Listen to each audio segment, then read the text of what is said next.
నమస్కారం. RT act మీడియాకి స్వాగతం. హెడ్లైన్ చూద్దాం.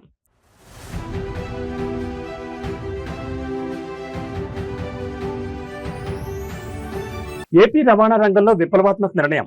టూరిస్ట్ బస్సుల త్రైమాసిక పన్ను భారీగా తగ్గింపు.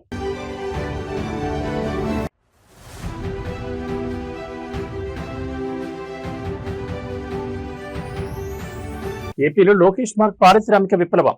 20 లక్షల ఉద్యోగాల కల్పనే లక్ష్యంగా మంత్రుల సబ్ కమిటీ భేటీ.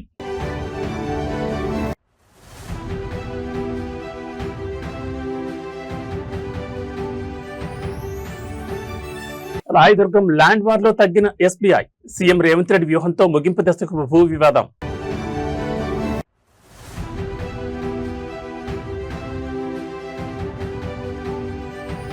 రాష్ట్రపతి భవన్లో అద్భుత దృశ్యం. Nagaland unsung hero Sangyusang S పొంగేన్నర్కు పద్మశ్రీ. ఇక డీటెయిల్స్ చూస్తే రాష్ట్రంలో ప్రైవేట్ రవాణా రంగాన్ని బలోపేతం చేయడంతో పాటు పర్యాటకాన్ని పరుగులు పెట్టించడమే ధ్యేయంగా కూటమి ప్రభుత్వం ఒక అత్యంత కీలక నిర్ణయం తీసుకుంది. అఖిల భారత పర్యాటక పర్మిట్ కలిగిన టూరిస్ట్ బస్సులపై విధించే త్రైమాసిక పన్నును రికార్డు స్థాయిలో తగ్గిస్తూ రవాణా శాఖ కీలక నిర్ణయం ప్రకటించింది.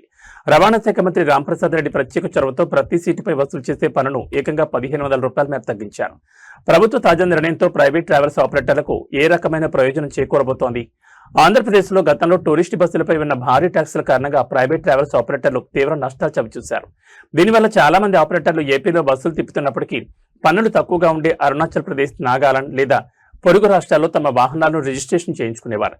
తద్వారా ఏపీ రవాణా శాఖకు రావాల్సిన 100 కోట్ల ఆదాయం ఇతర రాష్ట్రాల ఖజానాకు తరలిపోయేది. ఈ లూప్ హోల్ ను గమనించిన రవాణా శాఖ మంత్రి రాంప్రసాద్ రెడ్డి ముఖ్యమంత్రి చంద్రబాబు నాయుడు మరియు కేబినెట్ తో చర్చించి పన్నుల తగ్గింపునకు శ్రీకారం చుట్టారు. దీని ప్రకారం ఏఐటీపీ పర్మిట్ ఉన్న టూరిస్ట్ బస్సులకు ప్రతి సీటుపై గతంలో ఉన్న త్రైమాసిక పన్ను 4000ను ఇప్పుడు 2500 తగ్గించారు. ఈ నిర్ణయంతో పన్ను భారం భారీగా తగ్గడంతో ఇతర రాష్ట్రాల్లో రిజిస్ట్రేషన్ అయిన వందలాది బస్సులు తిరిగి ఆంధ్రప్రదేశ్కు వచ్చే అవకాశం ఏర్పడింది. రాష్ట్రంలో కొత్త రిజిస్ట్రేషన్ల సంఖ్య విపరీతంగా పెరగడం ద్వారా పన్ను రేటు తగ్గినా కూడా ఓవరాల్ గా రాష్ట్ర ఖజానాకు వచ్చే వార్షిక ఆదాయం భారీగా పెరుగుతుందని రవాణా శాఖ ఉన్నతాధికారులు అంచనా వేస్తున్నారు. పన్నులు పెంచి పారిపోయేలా చేయడం కాకుండా పన్నులు తగ్గించి వ్యాపారాలను ఆకర్షించడం ద్వారా ఆదాయాన్ని పెంచుకోవచ్చనే కూటమి ప్రభుత్వ ప్రాగ్మాటిక్ వ్యూహం రవాణా రంగంలో సత్ఫలితాలను ఇస్తుందని ఆశిస్తున్నారు.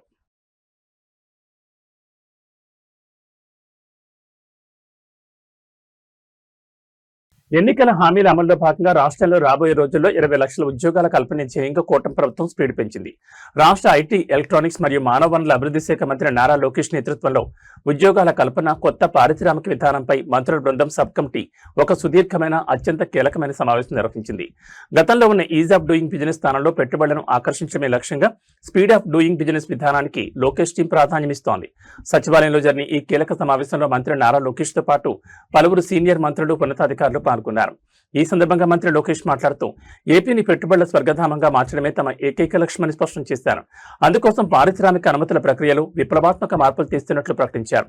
రాష్ట్రంలో ఒక చిన్న కిరాణా షాప్ పెట్టుకోవాలన్నా లేదా 100 కోట్ల విలువైన భారీ డేటా సెంటర్ నిర్మించాలన్నా ఇకపై ప్రభుత్వ కార్యాలయం చుట్టూ తిరిగే పని లేకుండా ఒకే ఒక సింగిల్ పోర్టల్ ద్వారా అన్ని రకాల అనుమతులు జారీ చేసేలా వ్యవస్థను డిజైన్ చేస్తున్నట్లు లోకేష్ వెల్లడించారు.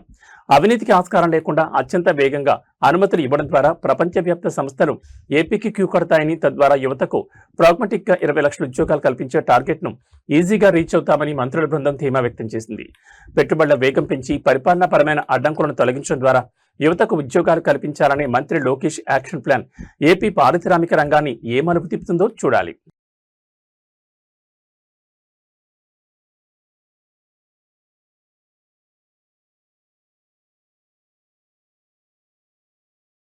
దేశంలోనే అత్యంత ఖరీదైన ఐటీ కారిడార్ రాయదుర్గం భూముల విషయంలో రాష్ట్ర ప్రభుత్వానికి దేశీయ బ్యాంకింగ్ దిగ్గజం స్టేట్ బ్యాంక్ ఆఫ్ ఇండియాకు మధ్య నడుస్తున్న సుదీర్ఘ ల్యాండ్ వార్ ఎట్టకేలకు ముగింపు దశకొచ్చింది.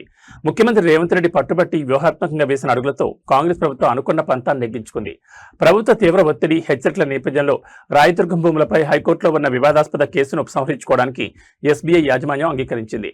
రాయదుర్గం పరిధిలోని 100 కోట్ల విలువైన ప్రభుత్వ భూమిపై హక్కుల కోసం ఎస్బీఐ న్యాయ పోరాటం దిగడంపై ముఖ్యమంత్రి రేవంత్ రెడ్డి మొదటి నుంచి తీవ్ర ఆగ్రహంతో ఉన్నారు.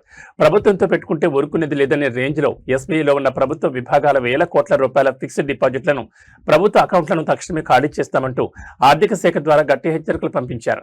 ప్రభుత్వ డిపాజిట్లు వేరే బ్యాంకులకు తరలిపోతే తమ బిజినెస్ కు భారీ నష్టం వాటిల్తుందని గ్రహించిన ఎస్బీఐ ఉన్నతాధికారులు ఎట్టకేలకు వెనక్కి తగ్గారు. ఈ వివాదాస్పద రాయదుర్గం కేసును హైకోర్టులో ఉపసంహరించుకునేందుకు అధికారికంగా సిద్ధమయ్యారు. దీనికి బదులుగా ఎస్బీఐ నష్టపోకుండా ఉండేందుకు హైదరాబాద్ పరిధిలోని మరో ప్రాంతంలో సమానమైన ప్రత్యామ్నాయ భూమిని కేటాయించేందుకు రేవంత్ సర్కార్ గ్రీన్ సిగ్నల్ ఇచ్చింది. ఈ రాజీ కుదరడంతో ఎస్బీఐలో ఉన్న ప్రభుత్వ ఫిక్స్డ్ డిపాజిట్లను మరియు అకౌంట్లను ఎలాంటి మార్పులు లేకుండా మునుపట్లాగే అదే బ్యాంకులో కొనసాగించాలని ప్రభుత్వం తన నిర్ణయాన్ని వెల్లడించింది.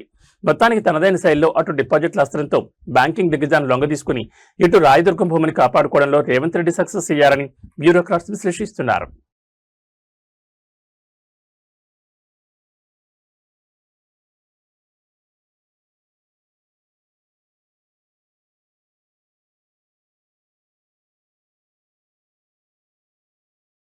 తెలంగాణ రాజకీయాల్లో సరికొత్త భూకంపం సృష్టిస్తూ భాగ్యనగర మెట్రో రైల్ ప్రాజెక్టు వేదికగా ప్రతిపక్ష బీఆర్ఎస్ ఒక భారీ ల్యాండ్ స్కామ్ ఆరోపణ తెరపెక్కించింది.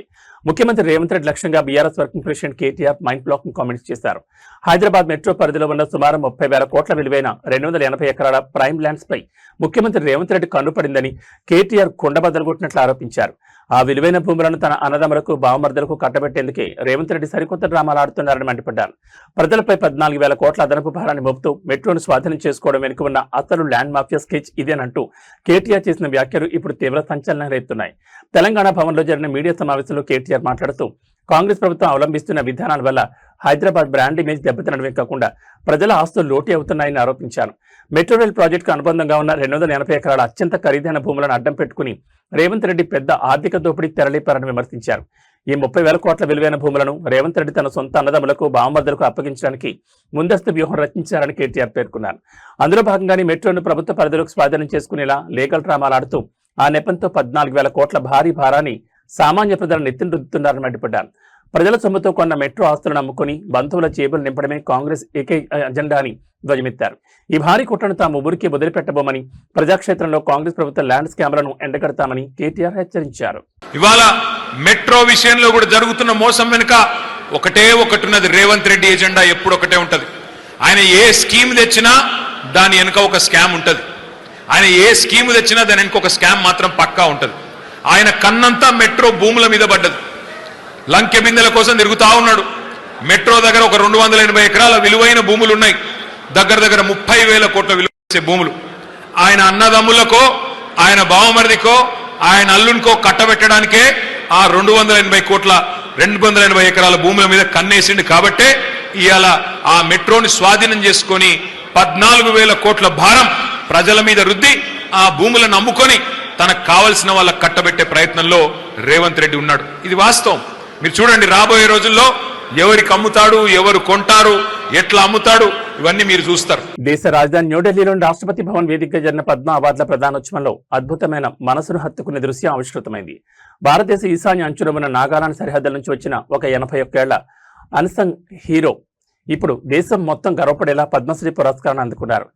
ఆవో నాగా జానపద సంస్కృతి పురాతన సంప్రదాయాల పరిరక్షణ కోసం గత 6 దశాబ్దాలుగా అంటే సుమారు 60 ఏళ్లుగా నిశ్శబ్దంగా నిరంతరాయంగా కృషి చేస్తున్న జానపద కళాకారుడు శాంగ్యూసాంగ్ ఎస్ పొంగినర్ను కేంద్ర ప్రభుత్వం పద్మశ్రీతో గౌరవించింది. గతంలో పద్మ పురస్కారాలంటే కేవలం ఢిల్లీ స్థాయి పరిచయాలు, పెద్ద పెద్ద సిఫార్సులు ఉన్న వారికి దక్కుతాయనే విమర్శలు ఉండేవి. కానీ గత కొన్నేళ్లుగా కేంద్ర ప్రభుత్వం క్షేత్రస్థాయిలో ఎలాంటి ప్రచారం లేకుండా దేశ సంస్కృతి కోసం అరిగిపోయిన చెప్పులతో, చెరిగిన చొక్కాలతో శ్రమిస్తున్న నిఖార్తైన యోగ్యులను వెతికి మరీ సత్కరిస్తోంది. ఈ పరంపరలోనే నాగాలాండ్ చెందిన శాంగ్యూసాంగ్ ఎస్ పొంగినర్ ఈ అత్యున్నత పురస్కారానికి ఎంపికయ్యారు. తన తెగకు సంబంధించిన సాంప్రదాయ పాటలు, జానపద నృత్యాలు మరియు ప్రాచీన వాయిద్యాల శైలి అంతరించిపోకుండా రాబోయే తరాలకు వాటిని నేర్పిస్తూ ఆయన చేసిన కృషి అసమానమైంది. రాష్ట్రపతి భవన్లోని దర్బార్ హాల్లోకి ఆయన తన సంప్రదాయ నాగాదుస్తుల్లో నడుచుకుంటూ వచ్చి అవార్డు తీసుకున్న తీరు ఆ కొండ ప్రముఖులందరినీ ఆకట్టుకుంది. నిజమైన ప్రతిభ దేశంలో ఏ మూలనున్నా ప్రభుత్వం గుర్తించి గౌరవిస్తుందంటూ సామాజిక మాధ్యమాల్లో నెట్జన్లు హర్షం వ్యక్తం చేస్తున్నారు. ఈ పురస్కారం కేవలం శాంగ్యూసాంగ్ వ్యక్తిగత గౌరవం మాత్రమే కాదని మొత్తం ఈశాన్య భారత జానపద సంస్కృతికి దక్కిన విజయమని ఈశాన్య రాష్ట్రాల ప్రజలు పండుగ చేసుకుంటున్నారు.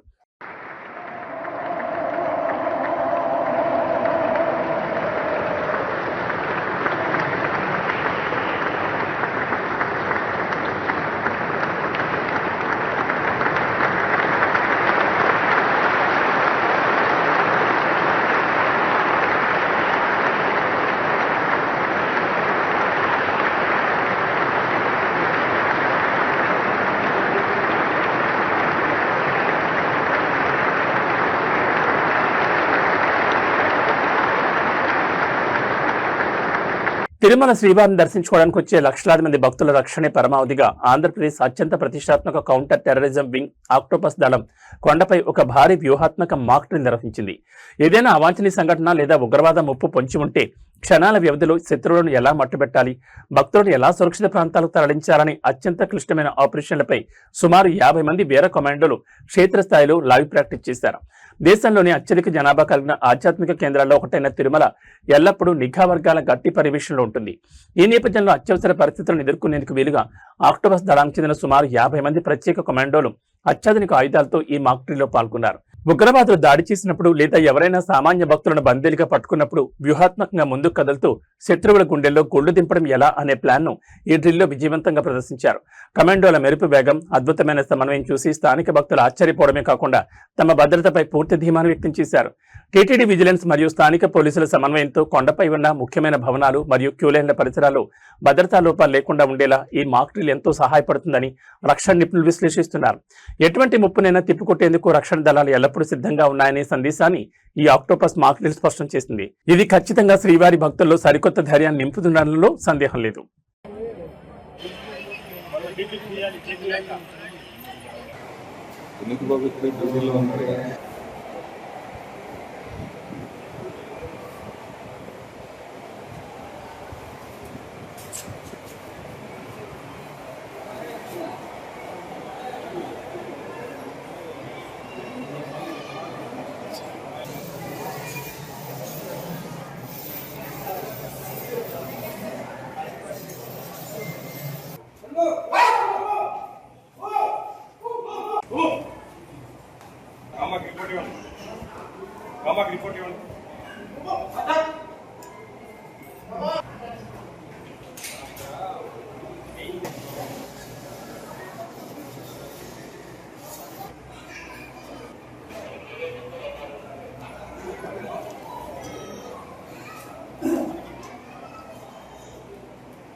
ఆంధ్రప్రదేశ్ ఆర్థిక మరియు పారిశ్రామిక చరిత్రలో ఇదొక సువర్ణ అధ్యాయం. రాయలసీమ గడ్డపై పసిడి పంట పండుతోంది.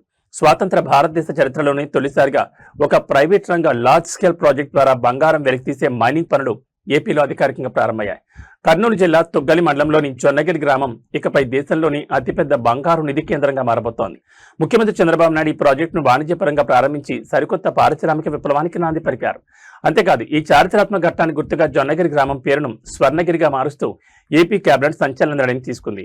జియో మైసూర్ సర్వీసెస్ మరియు డెక్కన్ కోల్డ్ మైన్స్ సంస్థలు సంయుక్తంగా సుమారు 598 హెక్టార్ల విస్తీర్ణంలో ఈ ప్రతిష్టాత్మక ప్రాజెక్టును చేపట్టాయి. సుమారు 50 టన్నుల బంగారం నిల్వలు ఇక్కడ ఉన్నట్లు మైనింగ్ నిపుణుల అంచనా. ఈ ప్లాంట్ ద్వారా బంగారం వెలికితీతను 3 దశల్లో ప్లాన్ చేశారు. మొదటి ఆర్థిక ఏడాదిలో దాదాపు 400 కేజీల బంగారాన్ని ఉత్పత్తి చేయనుండగా తర్వాత దశలో దీన్ని 900 కేజీలకు, ఆపై ఏకంగా ఏడాదికి 2 టన్నుల స్థాయికి విస్తరించనున్నారు. ఈ ప్లాంట్ నిర్వహణకు అవసరమైన నీటి కోసం హంద్రీనీవా సుజల స్రవంతి పథకం నుంచి 18 కిలోమీటర్ల ప్రత్యేక పైప్లైన్ ఏర్పాటు చేశారు. ఇక అన్నిటికంటే ముఖ్యంగా ఇక్కడ ఉత్పత్తి అయ్యే మొత్తం బంగారం విలువలో ఏకంగా 4% రాయల్టీ నేరుగా ఆంధ్రప్రదేశ్ రాష్ట్ర ఖజానాకు చేరనుంది. దీని ద్వారా 100 కోట్ల అదనపు ఆదాయం ప్రభుత్వానికి లభించడమే కాకుండా ఇక్కడ కల్పించే ఉద్యోగాల్లో 80% పైగా స్థానిక రాయలసీమ యువతకే దక్కడం విశేషం. ఆసుపత్రుల్లో పారిశుధ్యం, రోగుల సేవల్లో నిరంతరం శ్రమిస్తూ ప్రజల ప్రాణాలు కాపాడే హెల్త్ అవుట్సోర్సింగ్ కాంట్రాక్ట్ ఉద్యోగులు ఇప్పుడు తమ పొట్ట నింపుకోవడం కోసం రోడ్డెక్కి ఉగ్రరూపం దాల్చారు. Telangana medical and health outsourcing contract employees union ఆధ్వర్యంలో రాష్ట్ర వ్యాప్త సిబ్బంది హైదరాబాద్ లో మహాధర్నాకు దిగారు. గత 4 నెలలుగా జీతాలు రాక, చేతిలో చిల్లి గవ్వలేక, కనీసం విధులకు రావడానికి ఆటో ఛార్జీలు కూడా డబ్బులు లేక తాము పడుతున్న నరకాన్ని ఉద్యోగులు కన్నీటితో మీడియా ముందు వెళ్లగక్కారు. రాష్ట్ర వ్యాప్తంగా ఉన్న ప్రభుత్వ బోధన ఆసుపత్రులు, జిల్లా ఆసుపత్రులు, పిహెచ్సిలో పనిచేస్తున్న వేలాది మంది అవుట్సోర్సింగ్ సిబ్బంది ఈ మహాధర్నాలో పాల్గొన్నారు. ఉద్యోగులు ఆవేదన వ్యక్తం చేస్తూ తమకు రావాల్సిన అధికారిక జీతమే చాలా తక్కువని, ప్రభుత్వ రికార్డుల ప్రకారం 15,600 ఇవ్వాల్సి ఉండగా థర్డ్ పార్టీ ఏజెన్సీలు దారుణమైన కోతలు విధిస్తూ కేవలం 11,000 మాత్రమే అకౌంట్లో వేస్తున్నాయని మండిపడ్డారు. దీనిపై యాజమాన్యాలను ప్రశ్నిస్తే పీఎఫ్ కడుతున్నాం, ఈఎస్ఐ కడుతున్నామంటూ లేనిపోని సాకులు చెప్తూ తమ శ్రమను దోచుకుంటున్నారని కన్నీరు పెట్టారు. ప్రస్తుత ధరల కాలంలో 11,000తో కుటుంబాలు గడవడం లేదని, దానికి తోడు 4 నెలలుగా ఒక్క రూపాయి కూడా జీతం విడుదల కాకపోవడంతో అప్పులు పుట్టక ఆకలితో అలమటిస్తున్నామని ఉద్యోగులు ఆక్రోశించారు. తమకు వెంటనే 4 నెలల బకాయిలు చెల్లించాలని, పెరిగిన జీవన ప్రమాణాలకు అనుగుణంగా అవుట్సోర్సింగ్ జీతాన్ని 26,000కు పెంచాలని, ఏజెన్సీల దోపిడీని అరికట్టాలని వారు ప్రభుత్వాన్ని డిమాండ్ చేస్తున్నారు. లేని పక్షంలో ఆసుపత్రుల సేవలను పూర్తి స్థాయిలో బంద్ చేస్తామని హెచ్చరించారు. చాలా ఇబ్బందులు ఉన్నాయి సార్. మాకు ఆటో ఛార్జీలు కూడా వెళ్తలేవు. నెల నెల జీతం రావాలని కోరుకుంటున్నాం. మాకు నెల నెల రావాలని మేము కోరుకుంటున్నాం. నెల నెల రావాలి. మాకు ఏదైనా మాకు పిఎఫ్ కట్టేది తెలుస్తలేదు, ఏది తెలుస్తలేదు. వేస్తా అని అంటారు కానీ మాకు ఏది కూడా క్లారిటీ ఇస్తలేదు. అకౌంట్ లోనే కట్ చేస్తుండ్రు. మాకు 15,600 అయితే మాకు 11,000 వస్తున్నాయి. ఈ మిగతా పైసలు ఏం చేస్తారు వాళ్ళని అడిగితే ఇది కడతానం అది కడతానం అంటారు కానీ మాకు ఏది కూడా చెప్తలేదు. మాకు నెల నెల రావాలని మేము కోరుకుంటాం. మాకు అట్లని 26,000 జీతం రావాలని కోరుకుంటాం. ఇప్పుడు ఎన్ని నెలలకి జీతం రావట్లేదు మీకు? 4 నెలలు అవుతుంది మాకు. 4 నెలల నుంచి జీతం రావట్లేదు. మరి ఎట్లా మా కుటుంబం ఎట్లా?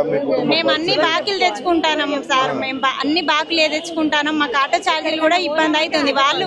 వాళ్ళు కూడా మమ్మల్ని తీసుకెళ్తలేరు. ఒక్కొక్కసారి మేము నడుచుకుంటే వెళ్ళే రోజు కూడా వస్తుంది. మేము చాలా ఇబ్బంది అవుతుంది. ఏంటంటే కుటుంబంలో అడుగుతారా ఏమన్నా అంటే గవర్నమెంట్ లో చేస్తారని ఒక పేరే గానీ మాకైతే ఒక గుర్తింపు లేదు, ఏది లేదు. మాకు ఒక ఐడెంటిటీ కార్డు లేదు, ఏం లేదు. మేము బయటికి వెళ్తే ఎవరో కూడా మమ్మల్ని అంత గుర్తించారు.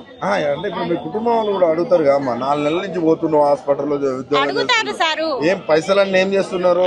హాస్పిటల్ చాలా పెద్ద హాస్పిటల్. ఎప్పటి నుంచి రావట్లేదు మీకు జీతం? మాకు ఫిబ్రవరి నుండి సాలరీస్ రావట్లేదు. ఫిబ్రవరి నుంచి ఫిబ్రవరి, మార్చ్, ఏప్రిల్, మే, జూన్ మినిమం 5-6 నెలలు అవుతుంది. 5 నెలలు అవుతుంది. 5 నెలల నుండి జీతాలు లేవు. జీతాలు లేక మేము అడిగినాము అని అంటే వాళ్ళు ఎవరు స్పందించరు. గవర్నమెంట్ తరపు నుంచి స్పందించరు. కాంట్రాక్ట్ ఎంప్లాయీస్ అని చెప్పేసి తీసి పడేస్తారు. ఇట్లా అంటే నెల నెలకి వేద్దాము అని చెప్పేసి అని అంటారు. నెల నెలకి వేయరు. కాంట్రాక్టర్స్ తోని మాట్లాడితే వాళ్ళు ఫోన్ లిఫ్ట్ చేయరు. వాళ్ళు ఏది స్పందించరు అసలు. అంటే ఈ టైంకి వేస్తాం మేము అని చెప్పేసి ఒక మాట మాట్లాడరు. ఇట్లనే మేము ఇంట్లో ఇబ్బందులు పడుకుంటా, ఫ్యామిలీస్ చూసుకోలేక అనేది అప్పులు చేసుకుంటే ఇట్లా బతకడమే అయిపోతుంటది అన్నట్టు. సిటీ అంటే కొంచెం ఖర్చులు ఎక్కువనే ఉంటాయి. ఇంకా సిటీ అన్నప్పుడు రెంట్లు, స్కూల్ ఫీజులు, దాదాపు స్కూల్ ఫీజులు అంటే 1,00,000 దాడుతుంది. ఆ ఇంట్లో బాధ్యతలు ఉంటాయి, అవన్నీ హాస్పిటల్ ఖర్చులు ఉంటాయి. అవన్నీ కాకుండా టైం టు టైం రావాలి పోవాలని చెప్పేసి ఉంటాయి టైమింగ్స్ అనేది. ఇట్లా టైం టు టైం వచ్చినా, లీవ్ పెట్టకుండా వచ్చినా ఇట్లా మాకు శాలరీస్ ఉండవు. ఇట్లా మరి 5-6 నెలల నుంచి రాకపోతే ఇల్లు ఎట్ట గడుస్తుంది? ఇల్లేముంటది ఇంకా గడవడం అనేది. పక్కన వాళ్ళ దగ్గర పైసలు తీసుకొని అప్పులు చేసుకొని మళ్ళీ రాగానే వాళ్ళకి పే చేయడం ఇదే అయిపోతుంది రొటీన్ గా. అని ఇక మాకు శాలరీస్ అనేది 5-6 నెలల నుంచి అంటే ఎవరు ఆగరు కదా. ఎవరు ఆగరు. ఇంట్లో తిడుతుంటారు, అమ్మ ఉంటే ఉండు లేకపోతే ఇంట్లోకి వెళ్ళిపో. హైదరాబాద్ మియాపూర్ బాచుపల్లి ప్రధాన రహదారిపై సోమవారం అర్ధరాత్రి కురిసిన 12 సెంటీమీటర్ల క్లౌడ్ బరస్ట్ తరహా భారీ వర్షం సృష్టించిన బీభత్సానికి హైడ్రా యంత్రాంగం శరవేగంతో స్పందించింది. వరద నీటితో చెరువులా మారిన రోడ్లను, మునిగిపోయిన వాహనాలను చూసి స్వయంగా రంగంలో దిగిన హైడ్రా కమిషనర్ ఏవి రంగనాథ్ మంగళవారం క్షేత్రస్థాయిలో సుడిగాలి పర్యటించారు. బీకే ఎన్క్లేవ్, హెచ్డిఎఫ్సి సౌరస్థ పరిసరాల్లో వరద మునక వేయడానికి గల కారణాలను ఇంజనీర్లతో కలిసి పరిశీలించిన ఆయన బుధవారం ఉదయానికల్లా పనులు పూర్తి కావాలంటూ యుద్ధ ప్రాతిపదికన ఆదేశాలు జారీ చేశారు. మియాపూర్ బీకే ఎన్క్లేవ్ వద్ద టాటా షోరూం ఎదురుగా పాత పైపుల సామర్థ్యం సరిపోకపోవడం వల్లే వరద నీరు రోడ్డుపై స్తంభించిందని అధికారులు నిర్ధారించారు. దీంతో కమిషనర్ రంగనాథ్ ఆదేశాల మేరకు మంగళవారం రాత్రి 8 గంటల నుంచి ప్యారలల్ గా 1 మీటర్ వైశాల్యం గల అదనపు పైపులైన్ నిర్మాణ పనులు రికార్డు స్థాయిలో మొదలయ్యాయి. ఈ వరద నీటిని నేరుగా పెద్దకుడి చెరువుకు తరలించేలా రూట్ మ్యాప్ సిద్ధం చేశారు. కాగా హెచ్డిఎఫ్సి చౌరస్తా వద్ద ప్రధాన వరద కాలువను పరిశీలించిన కమిషనర్ కు ఒక షాకింగ్ విషయం వెలుగులోకి వచ్చింది. అక్కడున్న కలవట్లో ఒక ఇంటి మొత్తం పూడుకుపోవడమే కాకుండా ఎదురుగా ఉన్న ఒక మాల్ నిర్వాహకులు వరద కాలువపై కనీసం పూడికి తీయడానికి వీలు లేకుండా కాంక్రీట్ స్లాబ్ వేసినట్లు గుర్తించారు. దీనిపై తీవ్ర ఆగ్రహం వ్యక్తం చేసిన రంగనాథ్ సామాన్య ప్రజలను ముంచేలా ఉన్న ఆ స్లాబ్ను తక్షణమే అవసరమైన మేరకు తొలగించాలని, పూడిక మొత్తాన్ని క్లియర్ చేసి వరద నీరంతా సాఫీగా గురునాథ్ చెరువుకు వెళ్లేలా చర్యలు తీసుకోవాలని హెచ్ఎండిఏ, సిఎంసి ఇంజనీర్లను ఆదేశించారు. స్థానికులతో స్వయంగా మాట్లాడి ఒప్పించడంతో బుధవారం ఉదయానికల్లా ఈ పనులు పూర్తి చేసేలా హైడ్రా బృందాలు క్షేత్రస్థాయిలో శ్రమిస్తున్నాయి.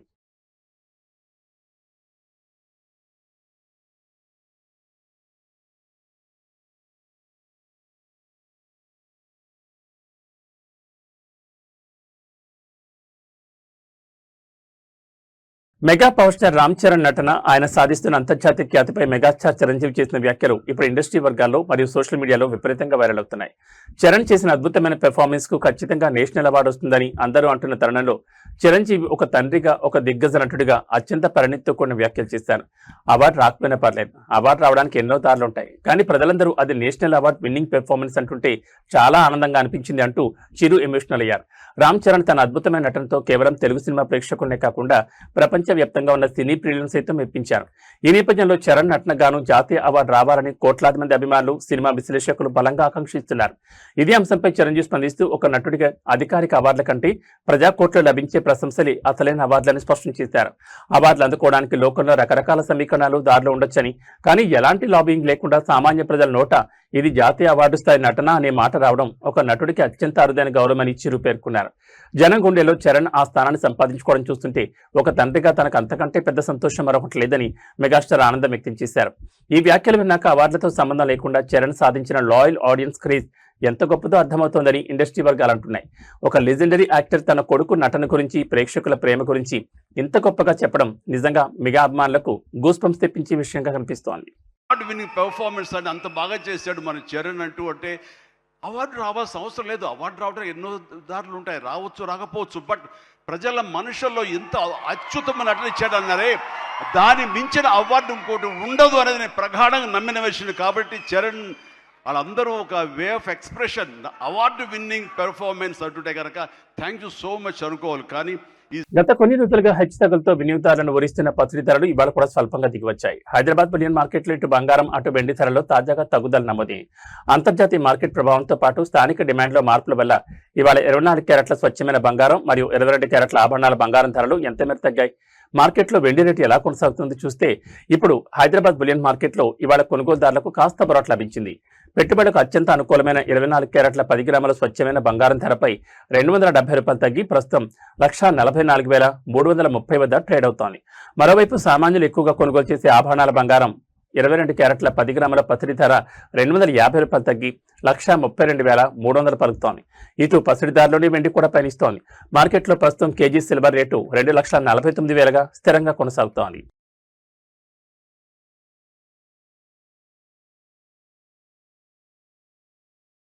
ఎట్టకేలకు నైరుతి రుతుపవనాలు 2 రాష్ట్రాల్లోనూ పూర్తిగా విస్తరించడంతో వరుణుడు తన ప్రతాపం చూపిస్తున్నాడు. తెలంగాణ మరియు ఆంధ్రప్రదేశ్లోని పలు జిల్లాల్లో నేడు భారీ నుంచి మోస్తరు వర్షాలు కురుస్తాయని వాతావరణ శాఖ నిపుణులు హై అలర్ట్ జారీ చేశారు. ముఖ్యంగా తెలంగాణలోని 4 ఉమ్మడి జిల్లాల్లో మధ్యాహ్నం నుంచి ఆకాశం పూర్తిగా మేఘావృతమై రాత్రి వరకు ఉరుములు మెరుపులతో కూడిన కుండపోత వర్షాలు పడే అవకాశం ఉందంటున్నారు. అటు ఆంధ్రప్రదేశ్లోని ఉత్తరాంధ్ర మరియు రాయలసీమ రీజియన్లలో సైతం వాతావరణం పూర్తిగా చల్లబడింది. వాతావరణ కేంద్రం తాజా బులెటిన్ ప్రకారం తెలంగాణలో నేడు వర్షాల తీవ్రత ఎక్కువగా ఉండనుంది. ముఖ్యంగా ఉమ్మడి ఆదిలాబాద్, నిజామాబాద్, కరీంనగర్ మరియు మెదక్ జిల్లాల పరిధిలో మధ్యాహ్నం నుంచి రాత్రి వరకు ఉరుములు మెరుపులతో కూడిన భారీ వర్షాలు కురుస్తాయని నిపుణులు హెచ్చరిస్తున్నారు. ఇక రాజధాని హైదరాబాద్ మరియు దాని చుట్టుపక్కల ఐటీ కారిడార్ పరిసర ప్రాంతాల్లో ఆకాశం సాధారణంగా మేఘావృతమై ఉండి తేలికపాటి నుంచి మోస్తరు జల్లులు పడే అవకాశం ఉంది. మరోవైపు ఆంధ్రప్రదేశ్లో పల్నాడు, ప్రకాశం, నెల్లూరు, నంద్యాల, సత్యసాయి, కడప, అన్నమయ్య, చిత్తూరు మరియు తిరుపతి జిల్లాలతో పాటు ఉత్తరాంధ్రలోని విజయనగరం, మన్యం, అల్లూరి మరియు పోలవరం బెల్ట్ పరిధిలో మోస్తరు వర్షాలు కురిసే అవకాశం పుష్కలంగా ఉందంటున్నారు. రుతుపవనాల కదలికలు బలంగా ఉండడం వల్ల కొన్ని చోట్ల లోతట్టు ప్రాంతాలు జలమయమయ్యే ప్రమాదం ఉందని, రైతులు మరియు ప్రయాణికులు తగిన జాగ్రత్తలు తీసుకోవాలని విపత్తు నిర్వహణ శాఖ సూచించింది. రుతుపవనాలు పుంజుకోవడంతో ఎండల తీవ్రత తగ్గి వాతావరణం ఆహ్లాదకరంగా మారినప్పటికీ ప్రయాణాలు చేసేటప్పుడు ముఖ్యంగా రాత్రి వేళలో వాహనదారులు అప్రమత్తంగా ఉండడం మంచిదని చెప్తున్నారు.